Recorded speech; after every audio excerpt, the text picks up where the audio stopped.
Is it blurry? But look at that. Whoop. Hello friends, I'm coming to you live from a morning walk with Clementine. I took the J off from the gym for the first time in, I think, oh God, I can't even remember since we got here, which is so crazy because I usually just keep going to the gym until one day I feel like I don't want to go. And then I usually go for about a week after that. And then I finally realize that it's because I need to take a day off. And then the whole day, all I think about is that I should have been at the gym. But I feel better the next day because I need to rest. It's really funny. And it happens every single time. I usually go like 30 to 45 days and then I start to feel tired. And then I'll go even for days and days after that until I finally go, oh, you're tired because you need to take a break from the gym. Because I love going to the gym. And so when I get to the point where I don't anymore, oh, there's people coming. It's actually really funny because it's the same cycle every single time. And I just start to get tired. And every morning I get up and I'm like, oh, I don't feel like it. And then I think, wait a minute, that's not how you feel when you go to the gym. You love going to the gym. It's because you need to take a break. And then I take a break. The longest I've ever taken since I started going to the gym, like purposely, was 2 days. And that was because we were in a hotel room and I didn't feel like getting up and leaving. But after the second day, I did have to get up and leave the hotel room and go to the gym for the third day. It's really funny. But I used to be completely sedentary. I say that all the time. I didn't move at all. I never even went to the gym. I never even went outside. I didn't even walk Clementine. For the first few years of her life, my grandmother was the one that walked Clementine. I write about it in the book. It's really interesting. But that's it for now. 2, 1. Somebody who is my mom's friend followed me on YouTube. Don't do that to be nosy. I don't like that shit. But you're gonna watch me glow up. So have fun with that. I don't know what these people think is going on here. My aunt's husband who bought the book and my aunt, and that's it. And that is it, are the only people that I like or any kind of clout. Everybody else can kill. People left me for dead. You did not help me and you weren't even gracious to me when I came back. So I don't know who the you need to back up unless you want to actually help. I'm not playing. And speaking of the book, I priced it at, it's $25, first of all. So anybody who knows me should have purchased the book. And I priced it as low as I possibly could. Just because I would like to go against the grain. I'm the kind of person who likes to go against the grain. And everything right now is so overpriced that I wanted it to be reasonable. Even to the point where it seems ridiculous because it is an 842-page book.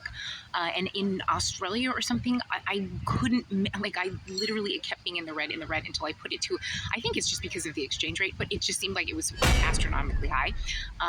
But I'm a reasonable person. I'm a fair person. I try to do that all the way to the end.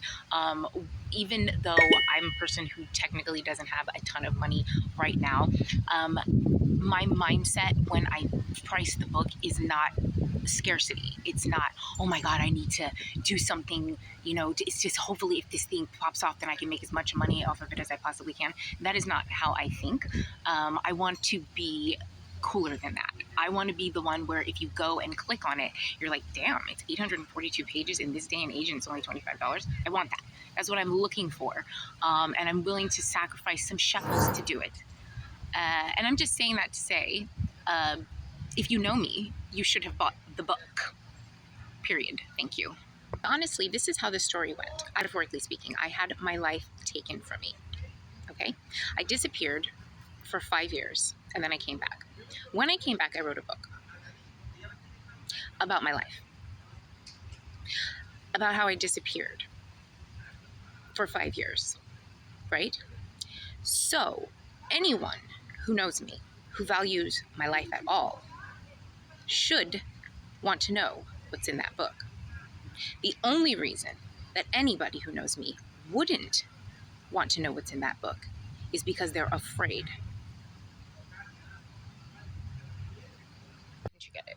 Why don't you care? Why you didn't care enough to help me when it was taken? You didn't care enough to ask me about it when I came back, and then you don't care enough to even read about it. I mean, that's pretty effed up, no? I don't think we're friends. I don't think we're family. I don't think we're what? we should be. That's not how people treat people that they love. You have to value my life in order for me to want you anywhere near me or in my energy.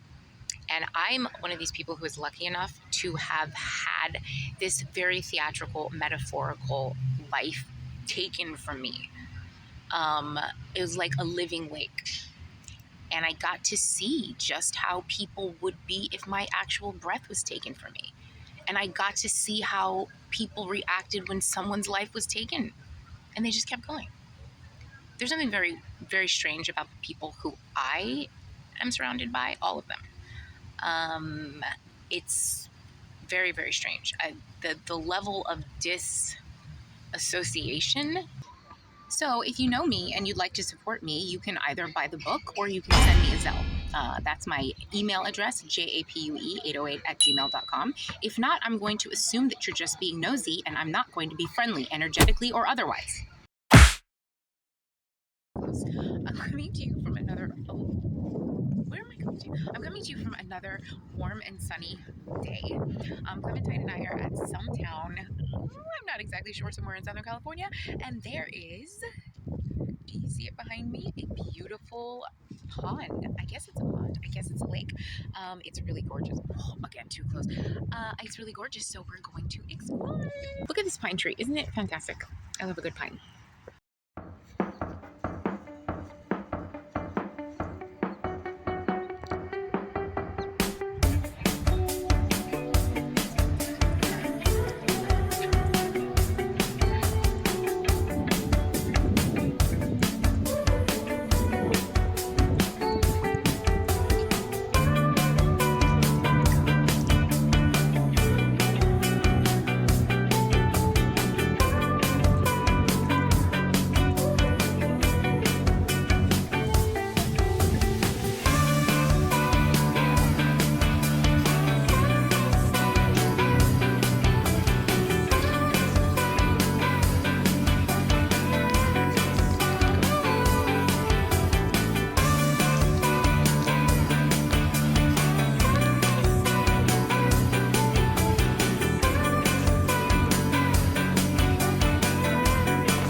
I love the squirrels. I know people do not like squirrels, but I think they are so funny. Especially the way they look around. Especially the way they look around the tree. It's so funny. I wish I could get one doing it. There's one doing it. Look at the way they hang on to them. And they get mad. Especially if you don't have treats. Sometimes they'll come up and ask you for treats by rubbing their hands together. It's really funny. And then they stare at you, and if you say no, they scream. And they do that. Cute it is. Hi. I wish I had some. So the park is stunning. Any park with a pond or a water feature is absolutely stunning, and usually does have birds and a lot of geese. The only thing about the geese is their poop is so gross. It's pretty big, like almost human size, and it's green. And obviously they don't all have the same diet, so some of it is smushy, some of it is squishy, some of it is hard, some of it's dark green, some of it's light green, and it is everywhere. That's the only downside, but other than that, it's so stunning. It's so beautiful. And I love the squirrels, and I love the geese, and I love the ducks. I love them all. I will say this about Long Beach. I really do appreciate the diversity. The difference in LA County and Orange County is astronomical. I am not a fan of Orange County. The population is mostly white and Asian, and they are both unbelievably racist, which is shocking. I write about it in my book.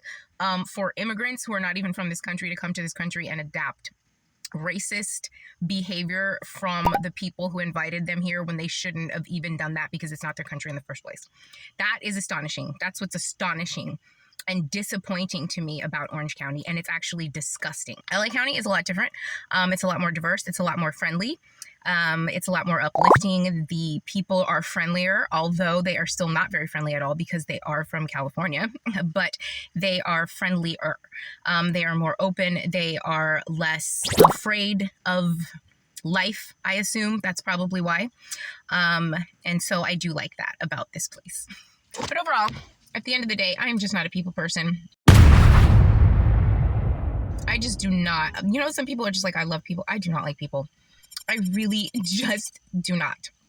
Individuals, I love. And like every time I meet a person and they become something more to me because we have a conversation and we interact and they're not just like part of the mass, I always enjoy it and I love it.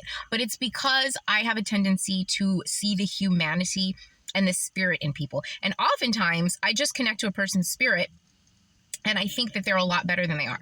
And they end up disappointing me greatly in real life because a lot of people have, their spirit is more willing than their flesh is.